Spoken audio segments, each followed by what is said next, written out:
Welcome to Catalyze, the Connected Leaders Academy virtual conference designed to reshape your vision of transformation. As we navigate the evolving business landscape, our speakers will unveil innovative strategies to manage and initiate change. Prepare to adapt, innovate, and lead, ensuring your role as a catalyst in this transformative era. You have to define yourself as a character. For me, I am Danny Z, and super excited to be a part of this. And I'm here because the character that I have developed has allowed me to showcase what I do, how I do it. And that's how I'm going to start the talk for you. How do you define the character that you are? I met a man once who said that he was really, really happy with just getting by, just doing basic things. He had a basic job, basic timetable. He had been married for many, many years, and he was quite satisfied with the life that he was living. And I often wonder, is that enough? Now, if that's you, and I've just defined you or explained a characteristic that is you, that's great. For me, I just wanted something more. I wanted something different. I don't know. I needed to push myself a little bit farther. So for the man that was just satisfied with that 9-to-5 job, with that life of normal living, I guess is how you would describe it, that's great. But for me, I knew I needed more. Now, when I look back at my life and the character that I am today, it isn't who I started to be, it's who I became. I started like many of you did. I mean, we can look back at our backstories and see I came from a broken home. My parents were divorced very young. I grew up with poverty. All of those things, they're not stories that you would never have heard before. What stands out with me? What makes me a little bit different? I didn't have opportunities that made me strong. I didn't have really people around me that lifted me up. So I had to decide who I needed to be as a character very, very young. And when I was 13 years old, I got my first full-time job that I worked at after school. And I got that job because of my character. I'll make the story very small, but it was a pig farm of all things. I had the opportunity to work at the farm labor pool. And in Canada, where I reside, when I was young, we would go to the farm labor pool early in the morning, 5 o'clock, 6 o'clock in the morning, and you would stand and you'd raise your hand and they would look for people who were picking peaches or picking apples or all of those things. And I was a child, so I would never get picked. And then as the people got picked and there was less and less and less people, the jobs get worse, the jobs that nobody really wants. And finally, it got to me and a pig farmer there, Albert Neufeld was his name. He gave me the opportunity to come with him to a farm of all things. And the job itself was literally shoveling pig manure. And he said to me, you're not going to like this job. You sure you want to go? But I needed the work. When I went there and I worked for him, I gave it my all, even though I didn't want to do it. And I can remember at lunchtime him coming and asking if I wanted to go home. I said no, I would be fine. Secretly, I was crying. Like it was just such a struggle. At the end of the day, when my job was finished and he was driving me back, he gave me my pay. And I said, don't we get paid at the end of the week? And he said, most people don't come back. Well, the next morning, I went to the farm labor pool, and when I seen him, I just walked over and got in the truck, and he was shocked that I was showing up, so to speak. I think the honest answer is I wasn't showing up for him. I wasn't even showing up for the job. I was showing up because my character was just that, somebody who shows up, somebody even at a very young age. I recognized that the character of who I was and what I needed to be was important. And I told the man that I would come back, and I did. We worked together for probably another 6 months, 7 months. And I eventually stopped getting picked up in the morning and I would ride my bicycle out to his farm. And when I was out at his farm, I gave it the best, even though I was young, and I earned a paycheck just like anybody else. One time I was riding my bike out to the farm, and when I got there, the barns had burned down, and unfortunately the pigs had perished. And Mr. Neufeld knew that I needed the job, and he came out and he gave me a week's pay and he apologized, and I rode my bike home. So the character that I played in that role really as much as I can look at it as that of a child, the honest answer is the character was somebody who said I would be there and stood up to be there. And I knew very early on that if I wanted to find success, the character that I had to be for me. So the start of my talk about character development is that it doesn't matter what you want to do. It doesn't matter who you are or what you're doing. Like the man I started to tell the story of, who was very satisfied with his life, an easy job, 2.3 children, dog, a house with a picket fence. He was very satisfied with that, and that's great if that's what he wants. The character of who I wanted to be wanted more. Even from a very young age, I knew I wanted more. So when you consider who you are, it has to be for you, and it has to be a character that you're proud to play. When you have that character, or when you decide who that character should be, it's about character development. It's about where you want to go with that character. For me, Danny Z is an easy one. I mean, my name is Daniel Paulin, and I use the Z's because I started my career as a hypnotist. Now, the Z's just made perfect sense. I was putting people to sleep for a living. Danny Z's, it seemed to work. Now, my life has went down many paths since then, but the Z's carried me through. It certainly started the ridiculousness of the life that I have today. When I started to create the character Danny Z's, it wasn't the character that I am. I thought that being a magician, a hypnotist, an illusionist, any of those things required that old school mentality. My very first show, October 4th, 2004, I was in a full tuxedo. I had the tails, I had all of it. And when I walked out on stage, I walked out and performed for an audience. And I believed that that's what I should have done to be an entertainer of that form, that magician. I had this idea that I was supposed to be in tails. I was supposed to have that look, and my assistants were supposed to be dressed in black and all of those things. The problem was I was really being a character for somebody else. I wasn't who I was. It was what I thought it should be. So when you consider your own character development, are you steering the path of who you are because you think you need to be something that you've seen? Now that path, when my career started, taught me that I can't let a preconceived notion of what something should be define who I should be. So when I look back at the magicians of the world, the greats, and seeing them in their tuxedos, I found myself mimicking that, and that wasn't very good for my character. I was just playing somebody else. So as my shows developed, I recognized that I didn't feel as comfortable in that suit or in that look. I just wanted me to be me. And now when I do a show, and I'm proud to do a show all over the world, I tend to be in a t-shirt, a pair of jeans, and a pair of white running shoes. And that's really who I am. I don't have to pretend to be somebody I'm not. If the product that I'm bringing forward, if the character that I've developed, if the entertainer and the talk and everything that I'm showcasing is strong enough, it shouldn't matter how I look. Now, I do think everybody should present themselves clean in a proper fashion, no matter what they're doing. I think it's just respect to yourself and it's respect to others. But for me, I needed to feel good and look good for what I thought was right in order to be the best version of myself. So my success started to happen because I started to believe in who I was as Danny Z's. So I felt as though my work ethics were good. I felt that I was comfortable in my own clothing, but I had to get comfortable with me. I struggled with being comfortable with me, and I'm sure that this will resonate with a lot of you that are joining me here today.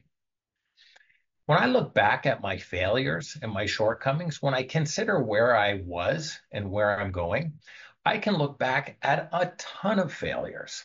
I can look back at people perhaps that I didn't treat fairly. I can look at lost relationships, perhaps my ex-wife or relationships that I've had that perhaps I failed or didn't give them the best versions of myself. I can even look back at loss and grief, the loss of my son or the loss of my father or people who I grieve every single day. I couldn't allow all of my shortcomings to come with me. I had to not shelf them, and I think shelf them is the wrong word. Shelf defines something that you would put there and save it for later. Yeah, I just couldn't do that. I had to find a way to discard my problems as though I would a piece of paper. I use that term. It's a hypnosis term that we talk about a great deal. We talk about your problems. If I'm helping somebody quitting smoking or losing weight or improving their golf game, it doesn't matter what we're working on. When I help somebody through their struggles and I tell them, your problems need to be discarded as a piece of paper. Now, the reason why that's so important to me, or it defines how I look at it, is if I were to take a piece of paper and crumple it up and throw it away, I never go back looking for it. We never go through the trash of yesterday trying to find that piece of paper. When we've discarded that receipt or that note, we've let it go. So with your problems and the things that are harboring and holding you back, you can't let them define you. You have to say to yourself, I got to throw that away. And you can't look back for it. You got to let it go. I want you to know, if you're a part of this, if you're reading this, listening to this, any of these things, the honest answer is you have all kinds of things that you can't change. You can be sorry for them. You can apologize for them. You can reach out to somebody and own your shortcomings. But what good is it for you to carry it forward with you? What's the best version of you? And does it deserve to come along for the ride? I'm sure you've heard the analogy of people talk about the yellow school bus, so to speak. And my life is like that. My life is like a bus, and I'm the driver, and I'm in the front of the bus, and I am going to a specific direction. I'm starting at point A and I'm going to point B. I'm heading to my own success. Well, when I look back at the seats behind me, there's probably 40 seats on my bus. Some seats are real close. The seats that are close, I can turn and talk to that person. They're so close, I can look at them. It could be my spouse or a child or maybe a best friend, but they're right there. And I'm like, hey, how are you? I can talk to them. Then there's more seats that follow farther behind, all the way to the back. When I look back at those seats and those people, they're the people who add value in my life. They're the people who are going in the same direction as me. They're people who have gotten onto the bus and said, I believe in you, I believe in the direction you're going, and I'm willing to come along with the ride. They're my silent travelers that support my character and who I am. Well, sometimes you get one of those people that don't necessarily believe in you or are not a strong support. Perhaps it's a friend or a family member that has some negativity. And even when you talk to them or visit them, they kind of bring you down or they're saying those things.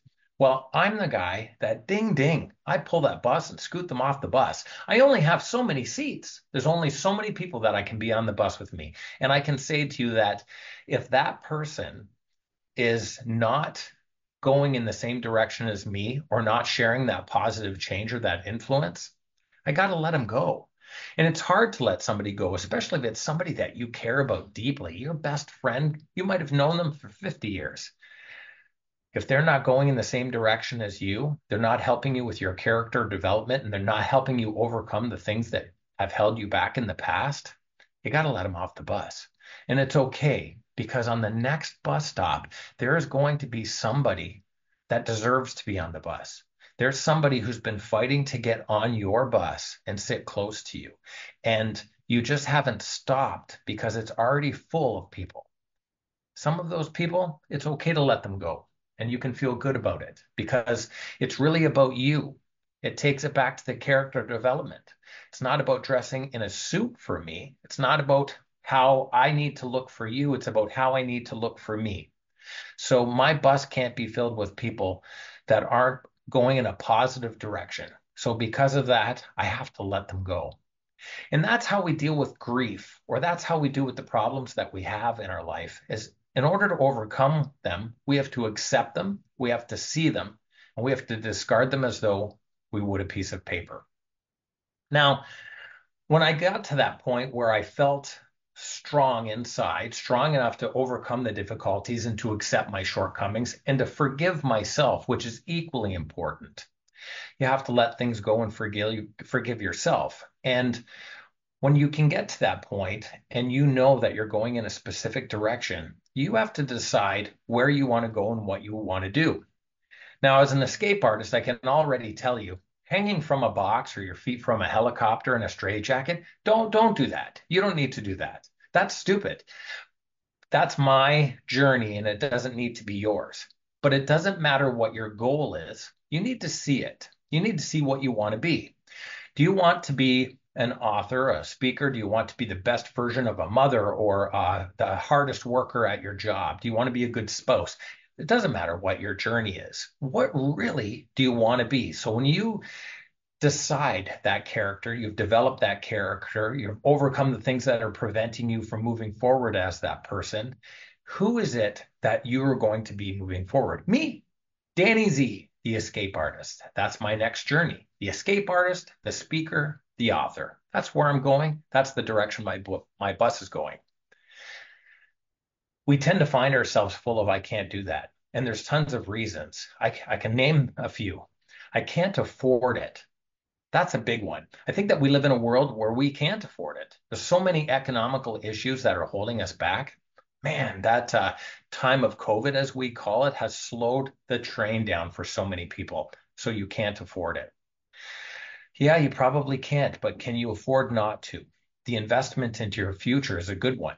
It's like buying work boots. You can't go to a work site to do a job if you don't have work boots.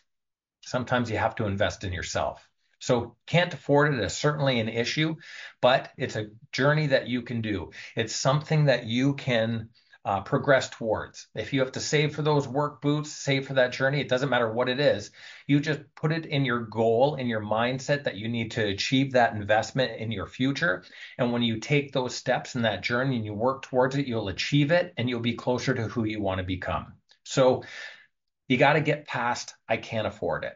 The second thing you got to do is get past the naysayers who don't believe you or believe in you, maybe is a better way to put it. Do you know how many people said, you can't escape the box. You can't escape the straitjacket. You'll never do it. You'll never live. It's on fire. All of the ridiculousness that is my life. I've said it myself, but you can. A few years ago, I was doing a beautiful escape that I think a box hanging from a crane in France. And I was doing the Got Talent in France, and I brought my daughter. My beautiful daughter, she had taken French classes all of her years, 8 years in school. She had taken French classes, and I thought, who better to go with me to France? It was a gift for me, not just for her, to experience that with my daughter and to take her to all of the things that you want to see in France. This was a gift.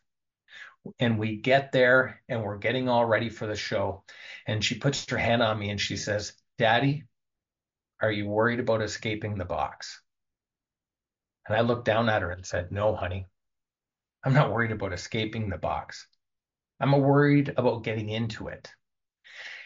And this is a defining moment in our conversation. This is something that I want you to reflect on and understand.